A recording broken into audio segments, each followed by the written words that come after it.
আসসালামু আলাইকুম আরহামতুল্লাহি আবরকাতুহ। সম্মানিত সুধীবৃন্দ, প্রিয় ফেসবুক ফলোয়ার ভাই বোন ও বন্ধুগণ, যে যেখানে আছেন সবার প্রতি আন্তরিক শুভেচ্ছা এবং সালাম জানাচ্ছি।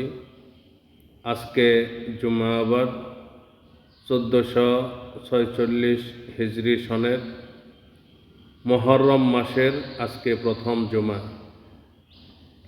এই মুহররম মাস অত্যন্ত তাৎপর্যপূর্ণ এবং ফজিলতপূর্ণ একটি মাস। আরবিতে 12টি মাস, তার মধ্যে প্রথম মাসটি হলো মুহররম মাস, এবং এই 12টি মাসের মধ্যে 4টি মাস বেশি গুরুত্বপূর্ণ এবং তাৎপর্যপূর্ণ। তার মধ্যে একটি মাস হলো মুহররম মাস, মাহে মুহররম মাস। এটা হাজারো স্মৃতি বিজড়িত মাস।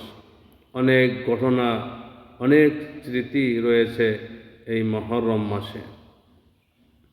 তার মধ্যে উল্লেখযোগ্য যেই ঘটনাটি আমাদের মনে বেশি বেশি উদয় হয় এই মুহররম মাসে, তা হলো কারবালার প্রান্তরে ইমাম হযরত হুসাইন রাদিয়াল্লাহু তাআলা আনহু সহ আওলাদে রাসূলগণ নির্মমভাবে শাহাদাত বরণ করেছেন।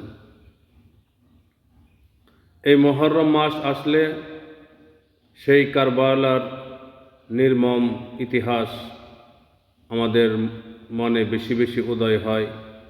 মনে হয় যেন সেই কারবালার স্মৃতিগুলো চোখের সামনে, দৃশ্যগুলো চোখের সামনে ভেসে ওঠে।